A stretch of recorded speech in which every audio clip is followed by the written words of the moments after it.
In 1483, architect Giovannino de' Dolci finished the construction of a chapel in the Vatican. This chapel was named the Sistine Chapel after the Pope who commissioned it, Sixtus IV. But the chapel didn't always look like this. Michelangelo's famous Last Judgement and ceiling weren't part of the original plan. So let's go back in time and explore the evolution of this masterpiece. The Sistine Chapel is an oblong brick building with travertine cornices and window frames. It was originally crowned by an open battlement taking the aspect of a fortress. In the event of invasion, which back then was all the time, the chapel was used for the defense of the Vatican. Above the famous ceiling, there were once bedrooms and living rooms for soldiers. By the end of the 1400s, a roof was built on top to protect the frescoes that would be commissioned for the chapel's ceiling. The building is attached to the Apostolic Palace, the Pope's residence. No exterior doorways were made for the chapel, as its entrance has always been from the rooms within the papal apartments. The chapel's interior features a rectangular plan measuring 40 by 13 meters and reaches a height of 20 meters. From the beginning, the architect envisioned the interior of the chapel as a great fresco-decorated space. Therefore, to provide large surface areas for wall paintings, architectural articulations such as engaged columns, pilasters, or moldings were reduced to a minimum. Other than the mosaic patterns and steps changing the level of the floor, he projected no division between nave, choir, or altar in the ground plan, so that all the frescoes are visible from any spot in the chapel. Except for the altar wall, the rest of the walls of the chapel are divided into 3 horizontal zones by cornices. These zones are further subdivided by painted pilasters, creating a total of 28 rectangular panels across the 2 lower zones. In the upper panels, narrative scenes were painted from the life of Moses on the south wall, and from the life of Christ on the north wall. These frescoes were made by the most celebrated Italian Renaissance artists of the 15th century. These scenes unfold chronologically from the altar toward the entrance, and you can read in Latin the title of each scene, inscribed in the cornice above. The theme of each scene from the life of Moses corresponds with the opposite scene from the life of Christ, creating a parallel history cycle of precedents. And each artist was given 2 parallel scenes in order that their compositions should also harmonize. This parallelism between each pair of scenes is spelled out by the inscriptions. So starting from the altar, the first pair of scenes are titled The Performance by Moses of the Old Rite of Regeneration through Circumcision, and the Institution by Christ of the New Rite of Regeneration in Baptism. Moses is dressed in yellow and green, leaving for Egypt, and an angel asks him to circumcise his son before leaving, as a sign of the alliance between God and the Israelites. To the right, the ceremony is performed by Moses' wife, Zipporah, and in the background Moses salutes Jethro, his father-in-law, before leaving. In the opposite scene, John baptizes Christ in the center as the Holy Spirit, symbolized by a dove, descends from the sky. Baptism was considered by several early Christian writers as a kind of spiritual circumcision. In the background on the left side, John the Baptist preaches at the crowd, and on the right Jesus preaches at the crowd. These 2 scenes were painted by Pietro Perugino. The next pair is the temptation of Moses, bearer of the written law, and the temptation of Jesus Christ, bearer of the law of the Gospels. On the right, Moses kills an Egyptian who has struck a Hebrew, and he runs away into the desert. In the center, he defends Jethro's daughters from hostile shepherds, and then draws water for them, winning the hand of his future wife. In the upper left, Moses removes his shoes and receives the task from God to return to Egypt and free his people. And in the lower left, he guides the Israelites to the promised land. In the opposite scene, on the left, Christ, who has been fasting, is tempted by the devil to turn stones into bread. At the center, the devil has taken Christ to the top of the Temple of Jerusalem, represented by the facade of Santo Spirito in Sassia, a church in Rome. He tempts Christ to challenge God's promise that he will be protected by angels by throwing himself down. And to the right, the devil has taken Christ to a mountain from where he shows him the beauties of earth and promises Christ power over this domain if he will deny God and bow down to the devil. Jesus sends the devil away from him while angels come to minister him. In the foreground, a man whom Jesus has healed of leprosy presents himself to the high priest at the temple so that he may be pronounced clean. These two scenes were painted by Sandro Botticelli. The third pair is the gathering of the people to receive the written law from Moses, and the gathering of the people to receive the law of the Gospels. On the right, Moses and Aaron beg the Pharaoh to free the Israelites. Next to this, God punishes the Egyptians with a hailstorm, symbolizing the plagues of Egypt. On the foreground, the Egyptian army drowns when crossing the Red Sea. And to the left, Moses and the Israelites continue their journey in procession after having crossed the Red Sea. In the opposite scene, the fishermen Peter and Andrew are called by Christ, who instructs them to cast the net to the other side of the boat. On the other side, James and John are called by Christ. In the foreground, Christ blesses Peter and Andrew as they kneel beside him. So while in the south scene, the Israelites follow Moses, in the north scene, the apostles follow Christ. Both were made by Domenico Ghirlandaio. The fourth pair is the promulgation of the written law by Moses and the promulgation of the law of the Gospels by Christ. At the top, Moses kneels on Mount Sinai as he receives the tablets of the law from God. On the left, Moses descends and brings the tablets to the Israelites, and on the right, he finds the Israelites worshiping the golden calf and breaks the tablets in anger. On the right background, God punishes the idolatrous. In the corresponding scene, Christ gives a sermon to the 12 apostles and a crowd of people on the left, and on the right, Christ heals a leper. So while Moses brings the 10 Commandments to the Israelites, Christ brings his teachings to his disciples. This couple was made by Cosimo Rosselli. The fifth pair is opposition to Moses, bearer of the written law, and opposition to Jesus Christ, bearer of the law. Rebellions of the Israelites against Moses are depicted as they become desperate by their long emigration from Egypt.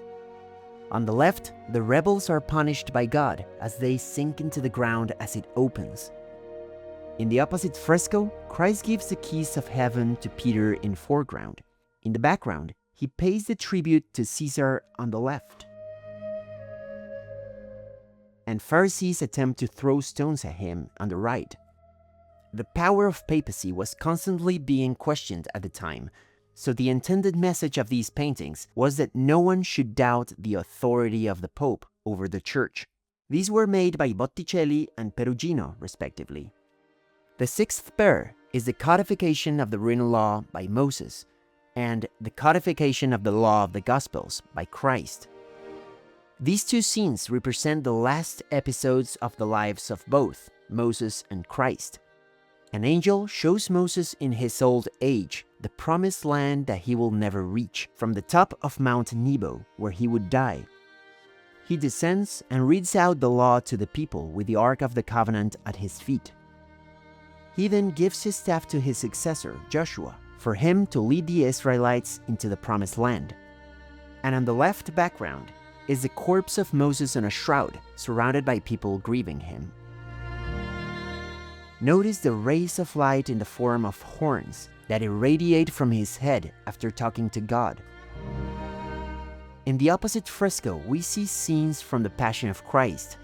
Christ celebrates the Last Supper on the foreground, and in the background we see the prayer at Gethsemane, the arrest of Christ, and the crucifixion.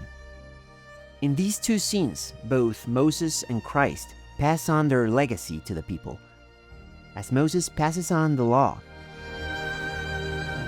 and Christ passes on the sacrament of Eucharist. These were made by Luca Signorelli and Cosimo Rosselli, respectively. The last pair of scenes, which is in the entrance wall of the chapel, is the disputation over Moses' body and the resurrection and ascension of Christ, bearer of the law of the Gospels. The original frescoes of these two last scenes deteriorated quickly, and in the 1570s the current frescoes were made by Matteo da Lecce and Hendrik van den Broek. These paintings were not only depictions of Christ and Moses for the chapel's artistic program, but they also showcase every single artistic technique characteristic of the Italian Renaissance of the 1400s, such as linear perspective, chiaroscuro, a fascination with painting drapery and painting the human body, detailed renderings of animals, and an obsession for depicting classical antiquity evident in the architecture of ancient Rome and in the Roman-style garments worn by the characters. In the lower panels are painted tapestries made by the artists who did the corresponding frescoes above. The west wall, where today we see Michelangelo's Last Judgement, used to have an identical organization to the rest of the walls, with two wall paintings by Perugino above the altar, depicting on the left the finding of Moses in the Nile, and on the right its corresponding parallel scene, the birth of Christ. Perugino also painted an altarpiece fresco below the central juncture, with the Assumption of the Virgin Mary, to whom the chapel was originally dedicated. This entire wall was erased in 1535, when Michelangelo was commissioned to paint the Last Judgement. In the upper zones there are 6 arched windows on each of the side walls, and a lunette on top of each window. On either side of these windows were painted niches with portraits of the first 30 popes. The first 2, though, St. Peter and St. Cletus, were part of the western wall that was erased when Michelangelo painted his Last Judgement. Most of these popes were painted by Botticelli and Ghirlandaio. Before the famous ceiling by Michelangelo was painted, there used to be a pattern of golden stars in the night sky, and a series of painted ribs on the vault, the spandrels, and the lunettes above the windows, made by Umbrian artist Pier Matteo d'Amelia. It was this vault, along with its spandrels and lunettes, which was to become the field of Michelangelo's work.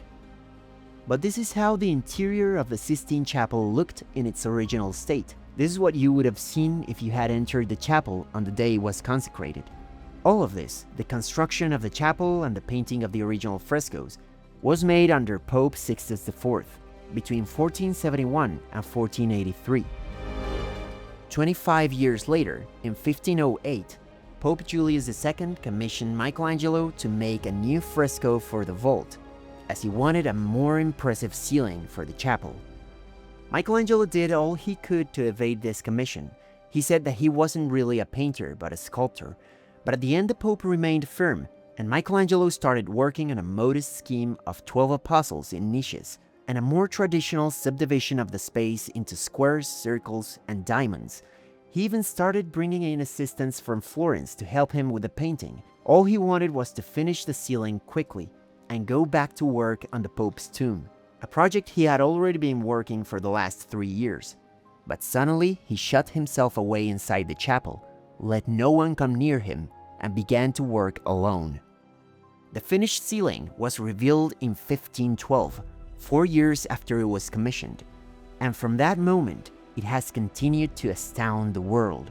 It's hard to imagine the physical challenge that was for one man to paint the whole ceiling, preparing and drawing the detailed scenes and transferring them into the ceiling, either lying on his back or standing up and looking upwards.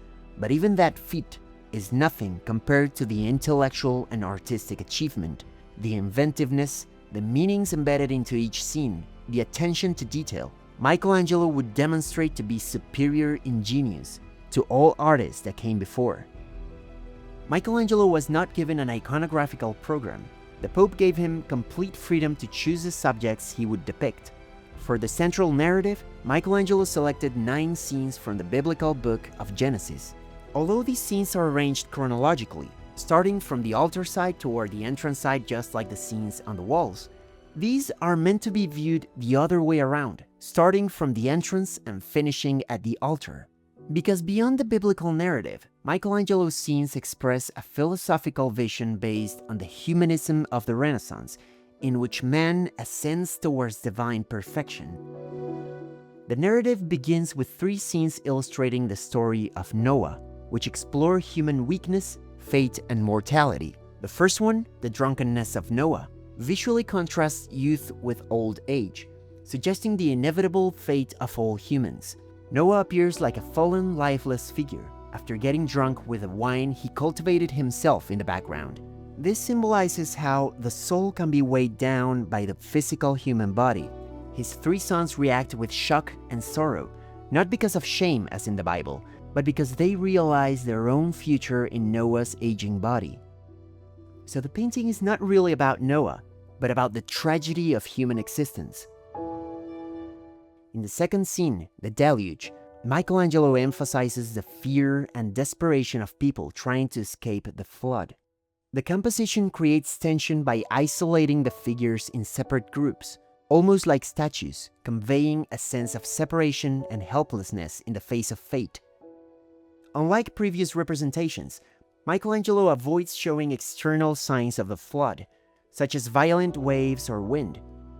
Instead of dramatizing nature, he dramatizes the internal emotional turmoil of the people. He shows them in isolated groups, suggesting that the struggle against the impermanence of life is deeply personal. Each individual must confront their own mortality and fate. The third scene, the sacrifice of Noah, reflects on the human experience after the flood, how people return to physical life and joy after enduring pain. Noah is in deep reflection. He understands human suffering, while the younger generation, shown busy preparing the sacrifice, remains unaware of it. The scene suggests the acceptance of fate, as Noah acknowledges human limitations while the younger figures remain unaware of life's tragic cycle. These first scenes depict man at his most vulnerable, bound by earthly struggles, unaware of his divine potential. They serve as a prelude to the larger narrative depicted in the following scenes. The fourth scene is the fall and expulsion from paradise, and it's divided into 2 halves. The left side shows Adam and Eve taking the forbidden fruit, while the right side shows their expulsion from Eden. There are always multiple ambiguous meanings embedded in Michelangelo's art. Instead of simply showing what happens, he explores human nature through powerful body language and expressions. Instead of passively accepting the fruit from Eve, Adam stands up and takes it himself. Eve is in a more passive position as she receives it from the serpent, which is represented with a body inspired by the classical depiction of mermaids, symbolizing temptation. The angel with a sword is just a physical representation of Adam's guilt, showing that the true punishment for sin is internal suffering. Adam is shown in a defensive posture, suggesting that his flight from paradise is driven by internal remorse rather than external forces. The gesture is reminiscent of ancient sarcophagi depicting Orestes pursued by the Erinyes, the Furies whose role was to torment the guilty in ancient Greek myths, emphasizing that the punishment for sin comes from within. The empty space around the figures create a sense of vastness, symbolizing the endless and painful journey of exile. Eve once again is passive, seeking refuge behind Adam's form. In this scene, the figures are larger and more dynamic. There's a sense of movement and energy connecting the characters in a continuous cycle of human nature: desire, sin, punishment, and remorse. This cycle suggests that sin, punishment, and remorse are not just events in a story, but eternal truths about the human condition. Michelangelo's version makes the story more psychological and dramatic. Rather than focusing on divine judgment, he makes the fall a deeply human experience.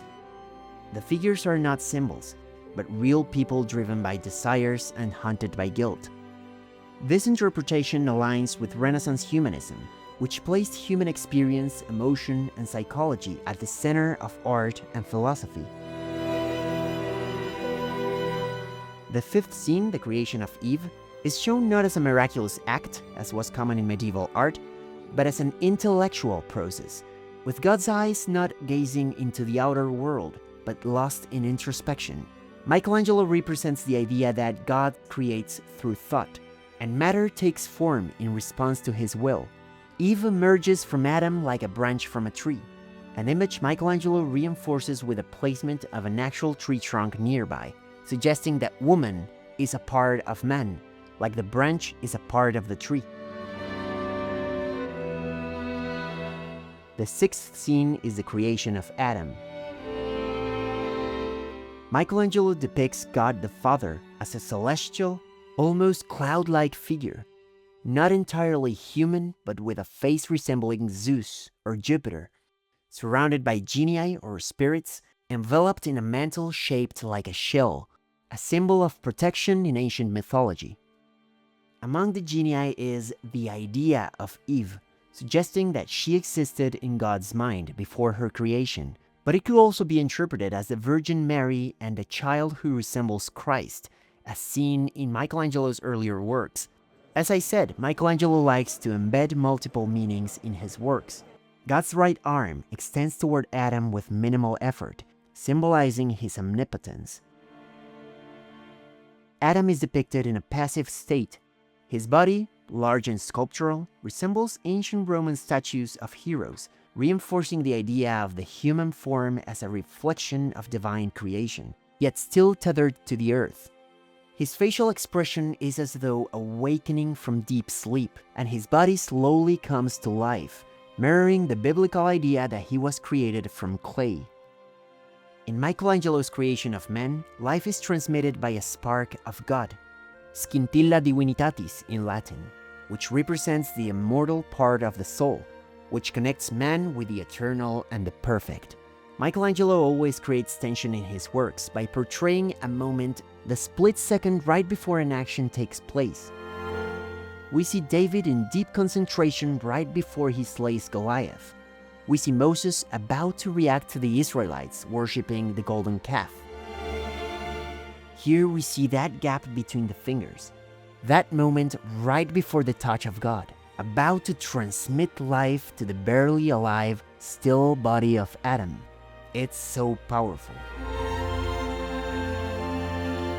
The subject of the seventh scene is unclear. It could be the separation of water from the earth, or the creation of the fish in the sea, but neither interpretation is entirely convincing, reflecting Michelangelo's intentional ambiguity, inviting you to reflect on the mystery of creation itself.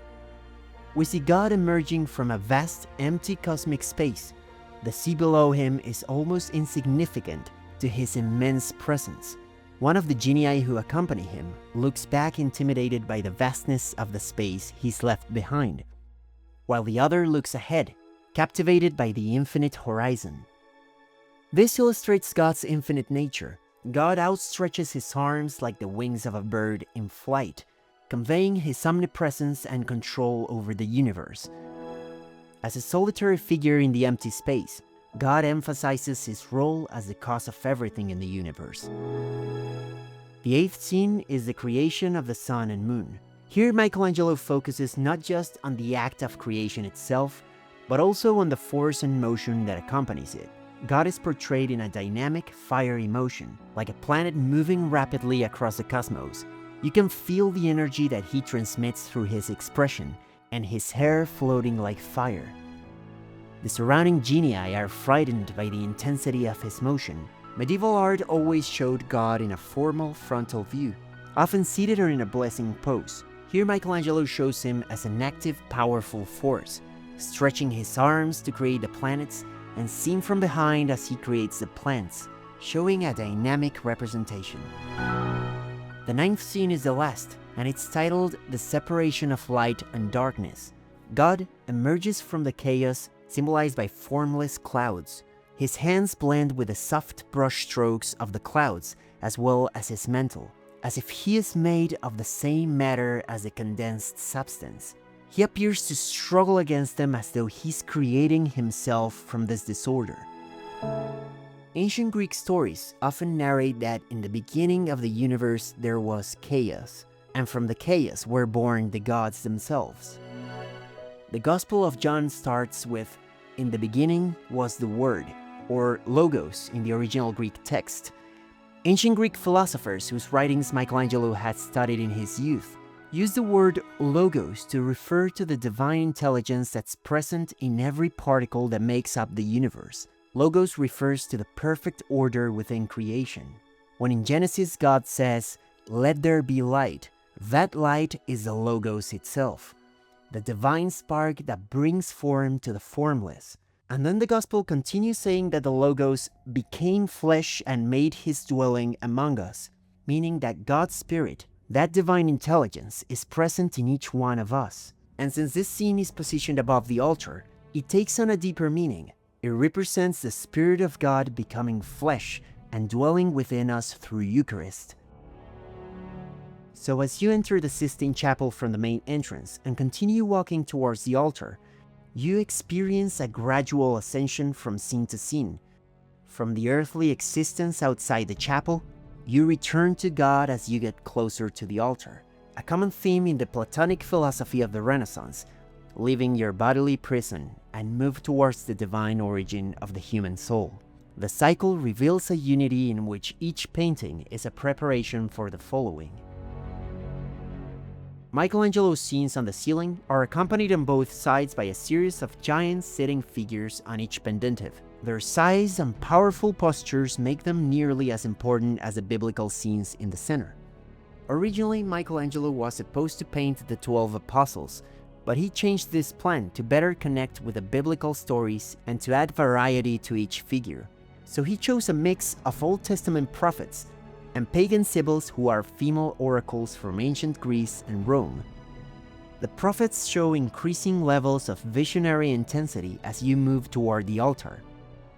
Zechariah, the first one, is shown studying his book in deep concentration, symbolizing the first step towards spiritual enlightenment. The second, Joel, represents the moment when inspiration is awakened. You can see him in a state of sudden realization while reading, and Michelangelo gives him the same pose as his statue of Moses, with the right leg moving forward while the left leg remains back, as if he's on the verge of rising. The third prophet, Isaiah, embodies the culmination of inspiration. He has closed his book. Intellectual effort is surpassed by pure spiritual vision. The genius to the left is pointing into distance, suggesting vast new horizons opening to his soul. The fourth prophet, Ezekiel, is completely overtaken by revelation. It's like he's violently seized by divine presence, embodying the dramatic opening of his book. The heavens were opened, and I saw visions of God. Above him, the creation of Eve marks the first appearance of God the Father in the cycle. The fifth prophet, Daniel, eagerly turns to the side to write his divine thoughts, embodying the divine urgency of recording prophecy.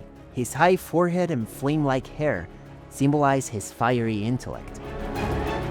The sixth prophet is Jeremiah, and he appears overwhelmed under the weight of divine revelation. His posture and expression create an image of profound spiritual agony. The soul of the prophet seems to be filled with a vision of the coming punishment of Israel. And the seventh and final prophet in the sequence, Jonah, is uniquely positioned on the altar wall, opposite to Zechariah in the entrance wall. His dynamic posture, expressive hands, and upward gaze capture the instant of divine revelation. He is depicted seeing God creating the universe, marking the culmination of prophetic vision. The Sibyls, in contrast, gradually decrease their level of inspiration as you move toward the altar. Woman is nearer to nature and to the earth, and therefore doesn't know the spiritual renovation of man. And because of this connection to earth, Sibyls are more aware of approaching disasters. This is why their prophetic power is strongest near scenes like the deluge and the drunkenness of Noah. Their prophetic power weakens as they approach God. The first one, the Delphic Sibyl, is depicted having a prophetic vision. To capture this moment, Michelangelo drew from Virgil's Aeneid, where the oracle has a dramatic transformation as she's seized by a divine vision. Suddenly, neither her visage nor her color remained the same, nor her hair remained in place, but her chest heaved, her fierce heart swelled with rage. She appeared larger, no longer sounding human.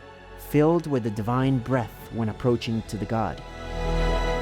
The second Sibyl, the Erythraean Sibyl, is depicted as weakened and tired. Her inspiration is fading. She lives through a book with exhaustion and resignation. The third Sibyl, the Camillean Sibyl, is represented as aged and confused, about to close the book, looking at it with distrust and disapproval. Her prophetic power diminishes as she's placed right beneath the fresco where God the Father appears for the first time. The fourth Sibyl is the Persian Sibyl, and Michelangelo depicts her as old, hunchbacked, and physically deformed. She struggles to decipher the prophetic book, holding it close to her eyes, suggesting failing vision, both literal and symbolic. The fifth Sibyl is the Libyan Sibyl, and just like the Delphic Sibyl, is young and vigorous. However, she's not in a spiritual rapture like her counterpart. She's closing the book and stretching her legs towards the ground, ready to leave, enforcing the sense of conclusion. This is the only Sibyl for which Michelangelo's preparatory drawings still exist, where you can see the anatomical detail and rhythmic movement that Michelangelo conceived and then transferred to the actual fresco with a synthetic, expressive unity. The main division of the space of the chapel was originally set by the mosaic patterns on the floor, which established two main sections. On the eastern side, a space for the laymen, members of the church who are not clergy, where circles across the middle where a procession would walk through. And on the western side, the presbyterium, reserved for the high clergy. This was further divided into three sections: a square pattern on the floor known as quadratura, destined for the cardinals, the altar standing 4 steps above at the west end of the room, and at the same level, a square section for the throne of the Pope. A screen called cancellata was placed right on the division set by the mosaic patterns. About a century after the construction of the chapel, around 1580, this original division was changed. The cancellata was moved about 5 meters east from the floor division. But when Michelangelo conceived the iconography of his ceiling masterpiece in 1508, he took into consideration the original division of the floor. The first 4 scenes painted above the space of the laymen represent the fall of humanity, while the last 5 scenes painted above the presbyterium represent the history of God and his creation. Today, the relation between this division of Michelangelo's ceiling and that of the floor of the chapel is not evident because the cancellata is no longer in its original place. The first scene over the presbyterium, the creation of Eve, corresponds to the small area between the original division and the quadratura, since this is a transitional scene where we stop seeing the fall of man and we start seeing the origins of man's divine nature. The next 3 scenes correspond to the quadratura, and the last scene, that one of God dividing the light from the darkness, corresponds to the space between the altar and the quadratura. The prophet Jeremiah corresponds exactly to the throne of the Pope, aligning with God's words to him in the Bible. "Before I formed you in the womb, I knew you. Before you were born, I dedicated you. A prophet to the nations, I appointed you." Drawing a parallel between the Pope and this theme of preordination. By 1535, the Church had suffered threats in the last couple of decades, such as the Protestant Reformation and the sack of Rome. So Pope Paul III commissioned Michelangelo to paint the Last Judgement on the altar wall of the Sistine Chapel, to establish a theological statement reaffirming Catholic power. 60-year-old Michelangelo was reluctant, especially because he had seen the Sistine Chapel evolve into a fully harmonious and coherent structure, made by the greatest artists of the time, all of which, except for Michelangelo, had already died.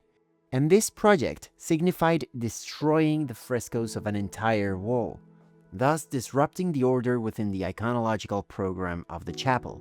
But the Pope decided that the Church needed a dramatic change of direction, and Michelangelo had no choice but to accept the commission, and he started to paint in 1536. The Last Judgement was a very common theme in the Middle Ages. You can find it in the portal of most Gothic cathedrals throughout Europe, in medieval mosaics, and even in early Renaissance frescoes. They all consist of a static composition in horizontal zones, dominated by the frontal Christ, calmly seated, extending his arms in a symmetrical gesture. To his sides would be the angels, saints, and apostles. There's a kind of hierarchy of the universe where the saved are in the upper zones and the damned are at the bottom. Michelangelo had seen many of these in his life, and this was a point of departure for his fresco. However, he rejected the idea of a hierarchical structure and introduces a dramatic dynamism where the action of the judgment is the protagonist. He shows one space, the universe, rather than separate, unconnected spaces one above the other. He depicts a single naked humanity struggling with the same fate. Saints, angels, saved, and damned form one race in contrast to earlier Last Judgments, in which the figures were clearly differentiated, the saints by their halos, the angels by their wings, and the saved and damned by their position in the hierarchy. But the most important aspect that separates Michelangelo's depiction from those that came before is that before Michelangelo, artists traditionally depicted the aftermath of the judgment, showing humanity already divided into the saved and the damned. Michelangelo's approach, as many of his works, is to depict the moment just before the final decision is made. Christ has just arrived and is about to pass judgment, creating a tension of fear in the spectator. Michelangelo's Last Judgement must be seen as a self-contained artistic and spiritual entity.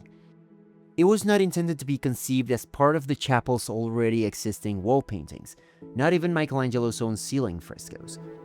Human figures are larger, they have a different color treatment.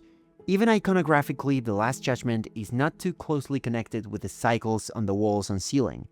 It was Michelangelo who destroyed the iconographical unity by erasing the original frescoes on this wall. Michelangelo doesn't use traditional perspective techniques to integrate his new fresco with the architecture, and he doesn't frame it like traditional Renaissance paintings would be framed. The west wall appears as if it has suddenly disappeared, and he organizes the groups of figures with intervals of empty blue space, with the intention of enlivening the surface and move the spectator, and shock him with the effect of standing not before an illustration, but rather in the presence of the events of the last day itself. Michelangelo designed the fresco to work with the lighting inside the chapel, so he placed Christ, the Virgin, the Apostles, the most important figures, at the level of the windows, naturally drawing your eye to the central area. As natural light diminishes in the lower part of the wall, Michelangelo gradually darkens the skin tones to reinforce the sense of descent into the darkness. The composition should be looked at as a circular movement starting from the bottom left, passing through the center, and ending at the bottom right.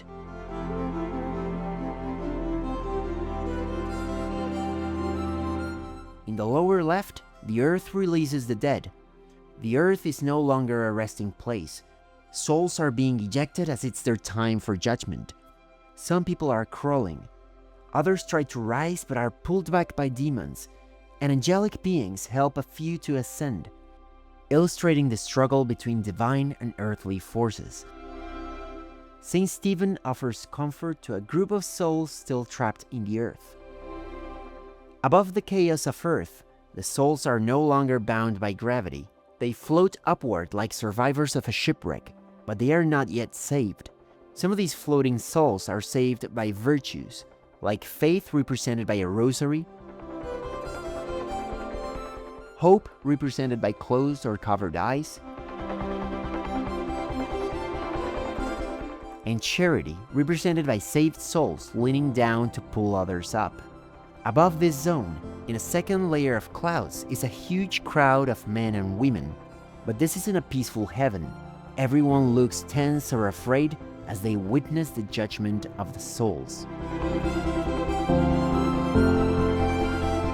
In the center is Christ in a dynamic, powerful pose. He's young, beardless, athletic, and nude, looking like a classical god, specifically inspired by the statue of Apollo Belvedere. He steps forward powerfully, raising one arm to condemn and the other to reject pleas. He seems motionless, just carrying out divine justice.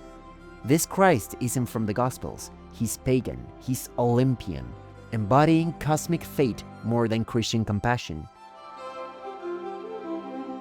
The Virgin Mary turns away from Christ, no longer interceding but watching over ascending souls with mercy.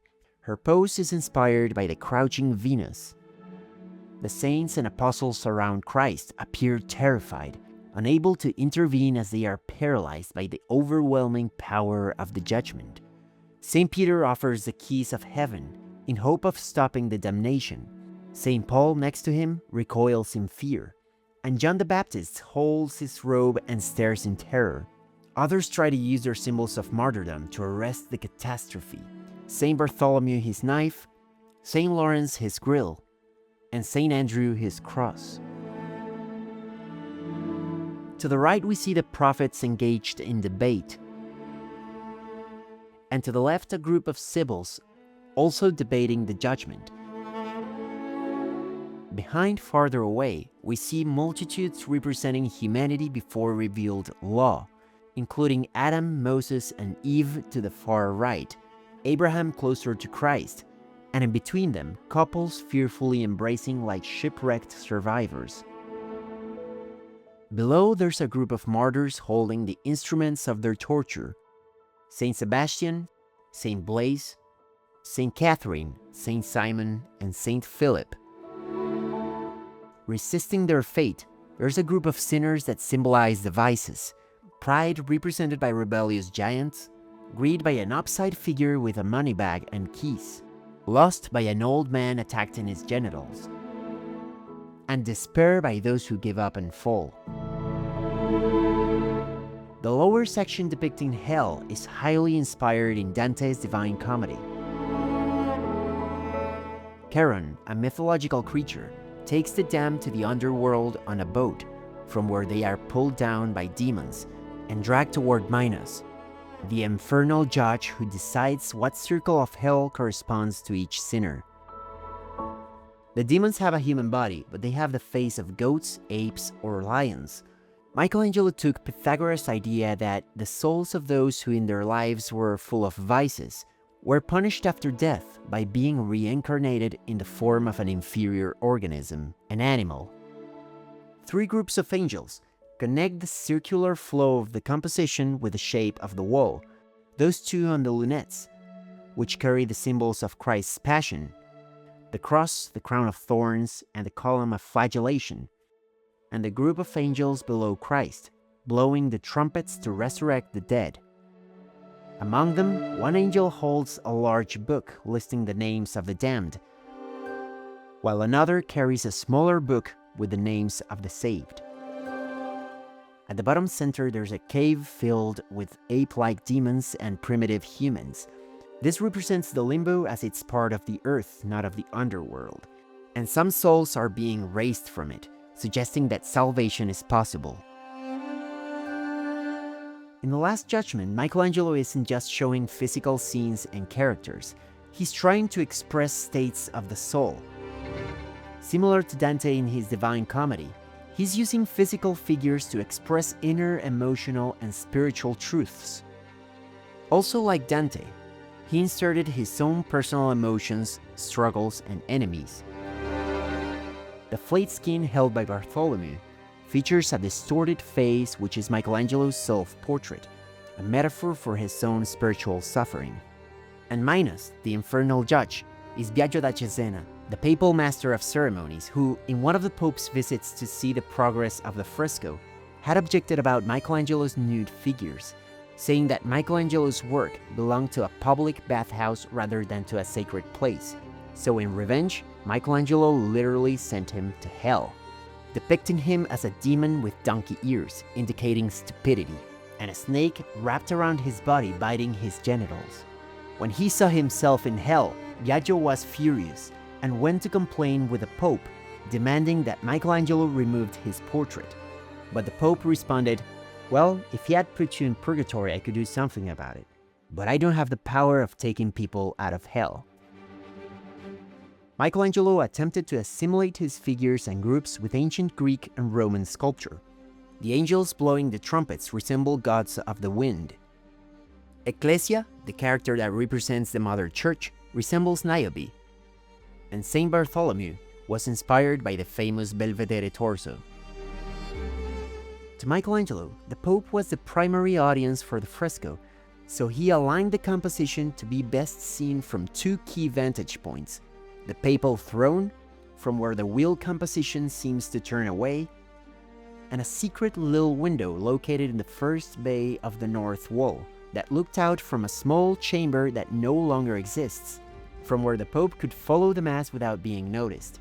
Christ, the Mass figure behind him, the martyrs, and the damned are turning their view directly towards this window, which is the true vantage point for the fresco. As you can see, the ceiling and the walls of the Sistine Chapel have a great unity that depict the entire history of the world according to Christianity, starting with the scenes of creation, passing through the Sibyls of pagan antiquity and the stories and characters from the Old Testament, as well as the life of Christ, and culminating with the Last Judgement. Although famous as the site of conclaves, the Sistine Chapel was designed also as the setting for the most solemn papal ceremonies, and evolved in accordance with its special role and thanks to the employment of some of the greatest artists of the time, into a fully harmonious and coherent structure, iconographically, architecturally, and decoratively. Even the frescoes of Michelangelo, despite their bold innovation, transformed the overall unity of the chapel. His ceiling is the greatest synthesis of the life ideals of humanism, the perfect compendium of the artistic, philosophic, and religious tendencies of the time, a veritable Divina Commedia of the Renaissance, as unique and as representative as Dante's poetry was for his age.